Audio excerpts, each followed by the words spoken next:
Hello students, welcome to my channel computer study with Sugandhi. Student, आज हम करेंगे computer application का chapter number 7, construction, destructor and function overloading.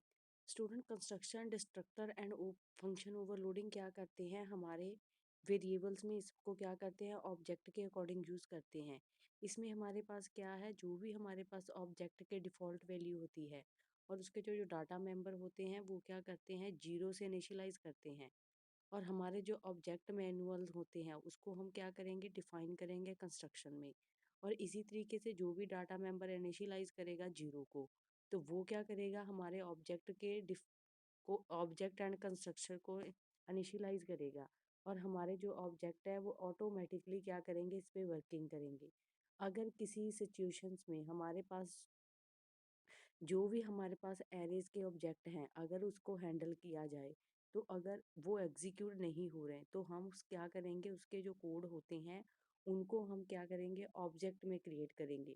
और इस तरीके से हमारे पास जो प्लेस का ऑब्जेक्ट होता है और उसका जो कोड है वो बॉडी कंस्ट्रक्टर के इनसाइड में हम उसको राइट करते हैं। Declaration and definitions of constructor. Student, जो कंस्ट्रक्टर है अगर हमने उसको स्पेशल टाइप्स के मेंबर फंक्शन इनिशियलाइज किया है तो हमारा जो ऑब्जेक्ट है वो ऑटोमेटिकली क्या हो जाएगा? क्रिएट हो जाएगा। और कंपाइलर जो होता है उसको क्या होता है?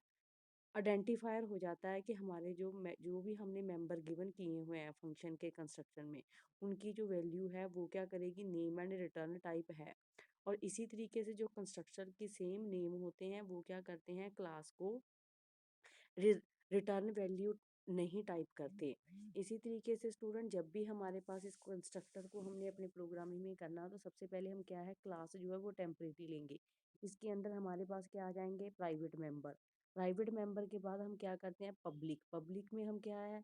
ऑटोमेटिकली हम क्या है? टेम्परेरी उसमें वैल्यू को डिक्लेयर कर देते हैं। ये क्या हो जाता है? हमारा कंस्ट्रक्टर। और इसी तरीके से नेक्स्ट हम कंस्ट्रक्टर की बॉडी को डिस्प्ले करवाएंगे। देन हमारे पास जो नेक्स्ट में आएगा उसका अंडर, वो क्या आ जाएगा? मीन। मीन में हमारे पास जो भी हमने टेम्परेरी वैल्यू ली हुई है उसको क्या कर देंगे? हम इसमें एक्सप्लेन कर देंगे। Working of constructor. Student, constructor की जो वर्किंग है वो क्या है? एक प्रोसीड्यूर कोड है जिसमें हम क्या है? टेम्परेरी कंस्ट्रक्टर को क्या करते हैं? इसमें इनिशियलाइज करते हैं। और जो भी इसके ऑब्जेक्ट होते हैं वो क्या करते हैं? एक क्लास को क्रिएट करते हैं। और कंस्ट्रक्टर को हम X initialise to 5 and Y initialise to 5.5, automatically हमारा कंस्ट्रक्टर क्या करेगा? उसको इनिशियलाइज कर देगा। और उसके जो डाटा मेंबर हमने इनसाइड किए हुए हैं कंस्ट्रक्शन की फंक्शन बॉडी में, वो उस मेथड को क्या है? प्रेफर नहीं करेंगे। जैसे कि टेम्परेरी एक्स हमने 5 और वाई 5.5 लिया है तो ये हमारा जो मेथड है वो प्रेफर नहीं करेगा। कंस्ट्रक्टर की अगर हम एग्जांपल दें तो सबसे पहले हम हमारे पास क्या है? जो सोर्स कोड होता है वो क्या होता है? डोमिस्ट्रेट हो जाता है कंस्ट्रक्टर की वर्किंग में जब हम सी प्लस प्लस की प्रोग्रामिंग करते हैं। अगर हमने इस प्रोग्राम में एरिया को कैलकुलेटर करना है तो हमारे पास रेक्टेंगल क्या होगा? डिस्प्ले होगा। इसी तरीके से स्टूडेंट, नेम स्पेस में हमने क्या है? क्लास हमने किसकी ले ली? एरिया, क्योंकि हमने एरिया निकालना है रेक्टेंगल का। और इसके जो मेंबर है वो कौन क्या ले लें? हमने प्राइवेट। प्राइवेट में हमने क्या किया है? इंटीजर हमने लेंथ एंड ब्रेथ ले ली। और पब्लिक में हम क्या कर रहे हैं? एरिया की लेंथ एंड ब्रेथ को क्या इसमें डिस्प्ले करवा रहे हैं? वैल्यू एक्सप्लेन साइन करवा रहे हैं। और जब भी हमने इसको नेक्स्ट में वॉइड गेट लेंथ, अगर हमने लेंथ की निकालना है तो हमारे पास जो काउंट है वो क्या करेगा? हमारी लेंथ एंड ब्रेथ को क्या करेगा? काउंट करेगा। देन CIN हमारे पास क्या होगा? लेंथ एंड ब्रेथ जो है उसको इसमें क्या करेगा? डिफाइन करेगा, उसको कैलकुलेट करेगा। एरिया क्या करता है? कैलकुलेशन के लिए यूज होता है। और एरिया में ही हमारे पास लेंथ एंड ब्रेथ की मल्टीप्लाई होने के बाद उसकी जो आउटपुट है वो डिस्प्ले होएगी। और अब डिस्प्ले एरिया में हम क्या करते हैं? इंटीजर जो हमने टेम्परेरी लिए हुए हैं उसको एरिया में डिस्प्ले करवा देते हैं। और इस तरीके से जो हमारा मेन फंक्शन है एरिया A1 एंड A2, वो क्या करेगा? हमारे फंक्शंस को प्रॉपरली डिफाइन करेगा। और अगर हमने इसमें टेम्परेरी वेरिएबल डिस्प्ले करवाए हुए जैसे कि एरिया 1, इसमें हमने क्या है? 1 में हमने लेंथ असाइन कर देनी है और टेम्परेरी हमारे पास एरिया कौन सा हो गया? एरिया 1। सेकंड एरिया में हम डिस्प्ले करवा रहे हैं, उसमें भी हम टेम्परेरी वैल्यू ले रहे हैं। और इसी तरीके से जब हम एंड एल एन लिख देंगे तो हमारे पास जो डिफ़ॉल्ट एरिया होता है उसकी वैल्यू जो है वो यूज़र नहीं डिफाइन कर पाएगा। और इसी तरीके से हमारे पास जो एरिया टेम्परेरी एरिया जो हमने 2 लिया है उसकी कैलकुलेशन भी हमारे पास सेम होगी और वैल्यू क्या रिटर्न हो जाएगी 0। फॉर एग्जाम्पल स्टूडेंट ये हमारे पास उन्होंने जो एक्सप्लेनेशन भी दी है उसका मतलब भी यही है भी जब भी हम कोई प्रोग्राम बनाते हैं एरिया लेते हैं तो एरिया आपको पता ही होता है भी वो हमारा क्या होता है रेक्टेंगल का होता है और इसके जो डाटा मेंबर होंगे वो लेंथ एंड ब्रेथ होंगे। कंस्ट्रक्शन क्या डिफाइन करेगा उसकी लेंथ एंड ब्रेथ को इनिशियलाइज करेगा और इसी तरीके से जो भी 3 एडिशंस मेंबर आएंगे जैसे कि length area calculation and display area ये क्या करता है हमारे यूजर्स की कैलकुलेट एरिया को डिस्प्ले करवाता है ताकि उसका एरिया हमें प्रॉपरली अंडरस्टैंडेबल हो जाए। और अगर हम देखें भी अगर हमने ऑब्जेक्ट में एरिया 1 एंड एरिया 2 क्रिएट किया हुआ है तो इसका मतलब ऑब्वियसली ये है कि हमारे पास जो लेंथ एंड ब्रेथ है बोथ हमारे पास इनिशियलाइज ऑब्जेक्ट हो रहे हैं जिसकी वैल्यू ऑलरेडी हम क्या है असाइन कर रहे हैं। बट जो हमारे मेंबर फंक्शन है वो क्या करेंगे इस वैल्यू को लेंथ एंड ब्रेथ को यूजर डिफाइंड ऑब्जेक्ट कर देंगे जिसमें हमारे पास एरिया 1 आएगा और एरिया 1 क्या करेगा कैलकुलेट करेगा जो हमारे स्टोर वेरिएबल लिए हुए हैं हमारे टेम्परेरी एरिया में। और इसी तरीके से जो एरिया कैलकुलेशन फंक्शन है वो क्या करेगा हमारे एरिया के ऑब्जेक्ट को डिस्प्ले करेगा। बट हमारे पास जो एरिया 2 है उसका डाटा हम क्या है यूजर्स को नहीं कह सकते और हमारी जो लेंथ की वैल्यू होती है जैसे कि 5 और 2 वो क्या करेगी एरिया को A2 में कैलकुलेट करेगी और इसका आंसर जो होगा वो क्या हो जाएगा 0। इस तरीके से स्टूडेंट इसकी जो आउटपुट आएगी लेंथ एंड ब्रेथ हमने क्या कर दी 6 और 7 एरिया क्या हो गया 6 और 7 का 42 और जो डिफॉल्ट एरिया जो हमने यूजर डिफाइन नहीं किया वो क्या कौन सा था 10। डिफ़ॉल्ट कंस्ट्रक्टर स्टूडेंट वो होते हैं जो प्रोग्रामिंग लैंग्वेज को डिफ़ॉल्ट कंस्ट्रक्शन को ऑटोमेटिकली जनरेट करते हैं और हमारा जो कंपाइलर है वो क्या करता है इसकी एब्सेंस को डिफाइन करता है और हमारे जो कंस्ट्रक्टर हैं वो क्या करते हैं यूजली नल कंस्ट्रक्शन को डिफाइन कर देते हैं। और इसी तरीके से जो इसकी कंस्ट्रक्शन की हमारे पास आर्गुमेंट प्रोवाइड किए जाते हैं वो क्या करते हैं auto generate end user define होते हैं जिसमें हमारे पास कंस्ट्रक्टर फॉर्मल पैरामीटर को कॉल करते हैं और हमारे पास विदाउट आर्गुमेंट जो डिफ़ॉल्ट आर्गुमेंट होते हैं वो क्या करें होंगे कंस्ट्रक्शन को प्रोवाइड करेंगे उसकी डेफिनेशंस को। अगर सी प्लस प्लस में हमने स्टैंडर्ड डिस्क्राइब करना हो डिफ़ॉल्ट कंस्ट्रक्टर का तो हमारे पास जो क्लास होती है वो क्या करती है इसके कोई आर्गुमेंट पास नहीं करती और अगर इसके पैरामीटर जो हमने कंस्ट्रक्टर में डिफ़ॉल्ट डिफाइन किए हैं तो उसको हम इस तरीके से एग्जांपल से क्या कर सकते हैं डिफाइन कर सकते हैं। जैसे कि एक हमने क्लास ले ली पब्लिक में हम क्या है माई क्लास लेंगे प्राइवेट में हम वैल्यू असाइन कराएंगे और माई क्लास क्या कर रही है जिस तरीके से हमने कंस्ट्रक्टर में वैल्यू डिफाइन कर दी है तो हमारे पास जो मेन वैल्यू होगी मेन इंटीजर वैल्यू है वो क्या करेगी उसको रन टाइम ऑब्जेक्ट में एम क्रिएट करेगी मेन वैल्यू हो गई। और इसी तरीके से जो डिफ़ॉल्ट कंस्ट्रक्टर है उसको हम कॉल करेंगे जब भी हमारे पास मेमोरी जो जिसमें भी हमने इसको ऐड किया है वो डायनेमिकली क्या करती है कंस्ट्रक्टर को कॉल करती है और इसकी जो पैरेंथेसिस होती हैं क्लास के बाद वो क्या करती हैं इसकी सेंस को डिफाइन करती हैं भी हमारा जो कॉल बाय वैल्यू कंस्ट्रक्टर है वो किस टाइप का डिफाइन किया हुआ है। इसी तरीके से स्टूडेंट मेन वैल्यू में अगर हमने पॉइंटर लिए हुए हैं पॉइंटर में भी हम क्या है एक वैल्यू न्यू असाइन कराएंगे। स्टूडेंट ये जो डबल स्लैश ब्रैकेट है ये क्या है हमारे पास एक कमेंट उन्होंने असाइन किए हुए हैं ताकि आपको प्रॉपरली पता चल सके कि जो ऑब्जेक्ट हम क्रिएट कर रहे हैं उसको कंस्ट्रक्टर किस तरीके से कॉल करेगा। बट हमारे पास जो करली ब्रेसेस हैं वो क्या करती हैं हमारी वैल्यू को असाइन करने के लिए और हमारे प्रोग्रामिंग के मेथड को डिफाइन करती हैं। स्टूडेंट इसी तरीके से हमारे पास जब भी कोई हमने माई क्लास डिफाइन करनी है तो जिस टाइप की भी हमारी जैसे कि नेक्स्ट में देखिए हमारे पास जो उन्होंने पब्लिक क्लास असाइन की हुई है वो उसकी वैल्यू जो है स्ट्रिंग में दी हुई है। इसी तरीके से जब हम प्राइवेट में वैल्यू असाइन कराएंगे तो हमारे पास जो उसके इंटीजर हैं वो क्या होंगे हमारे पास स्ट्रिंग स्टैंडर्ड वैल्यू के होंगे और कंस्ट्रक्टर की जो स्टैंडर्ड वैल्यू है वो क्या करेगी एक्स वाई एंड जेड में हम उसको क्या कर देंगे वैल्यू को असाइन कर देंगे और हमारे पास जो डिफ़ॉल्ट कंस्ट्रक्टर होते हैं वो क्या करेंगे इसको सिग्निफिकेंटली लगातार इसको ऑटोमेटिकली जो भी हमारे इसमें सरकमस्टांस एंड एरर आएंगी उसको हम नॉट डिफ़ॉल्ट कंस्ट्रक्टर क्या कर देंगे क्लास में असाइन कर देंगे। Parameterised constructor. Student parameterised constructor क्या करता है, हमारे वैल्यू को असाइन करवाता है ताकि हमारे पास जो ऑब्जेक्ट टाइम है वो क्या करें, इसको क्रिएट कर सकें। जैसे कि अगर हमने इसमें वैल्यू इंक्लूड की हुई है तो हमारे पास क्लास क्या आ गई, लाइन। अगर हम लाइन क्लास लें तो इसमें भी हमारे पास क्या है, जो हमारे पास integer value length breadth length हमने डबल में ले ली है और डबल लेंथ जो है हमारी वॉइड में।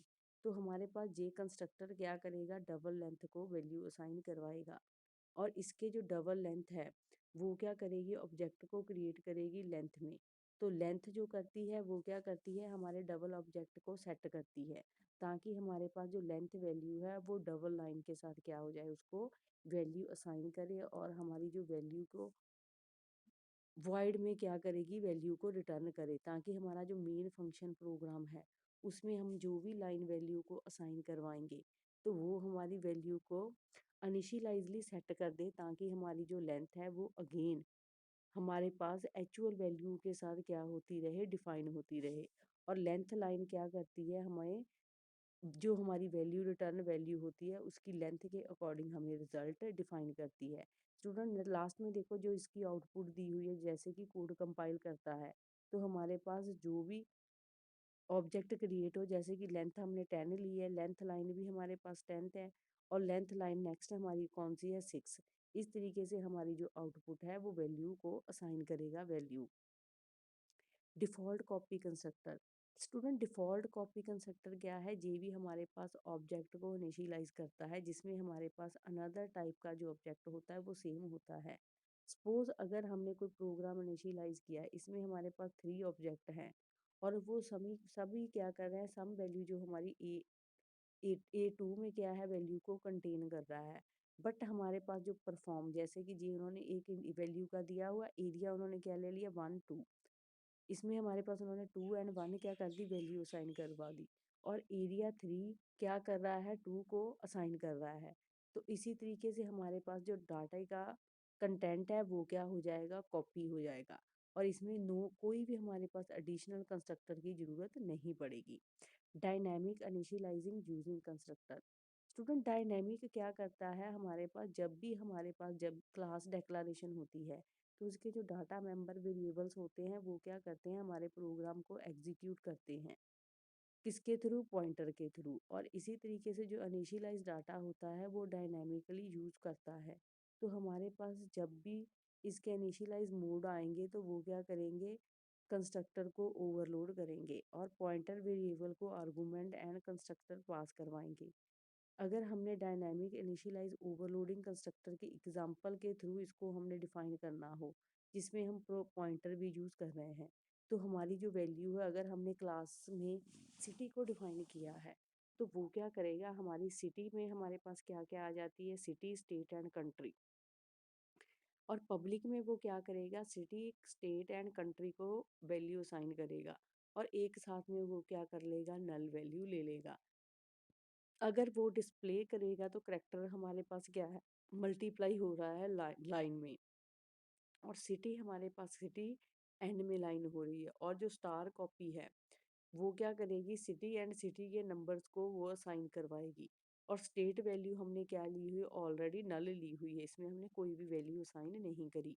बट हमारे पास सिटी एंड सिटी नंबर से करैक्टर जो हमारे पास आ रहे हैं वो क्या करेंगे, इसको वैल्यू असाइन करेंगे। जैसे कि स्टार कॉपी में अगर सिटी एंड सिटी नंबर्स ले एंड स्टार कॉपी में स्टेट एंड स्टेट नंबर आएंगे।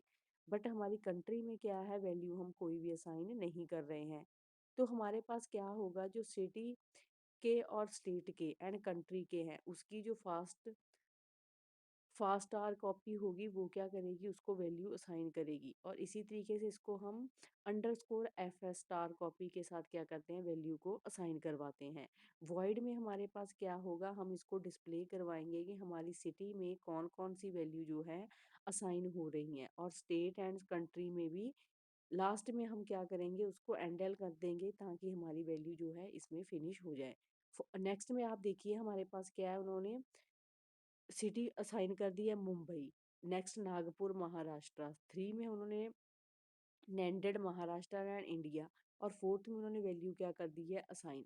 और इस तरीके से स्टूडेंट हमारा C1 एंड C2 क्या करेगा, वैल्यू को असाइन करवाएगा और साथ में ही उनके जो कमेंट है उसको डिस्प्ले करता रहेगा।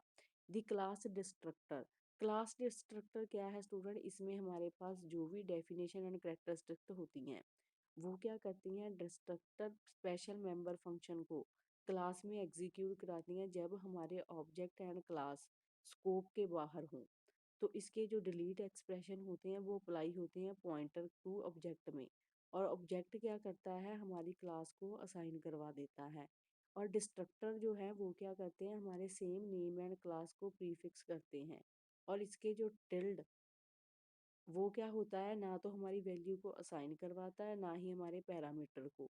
और जो डिस्ट्रक्टर हैं वो क्या करते हैं, हमारे यूजफुल रिसोर्सेज को असाइन करते हैं प्रोग्रामिंग में।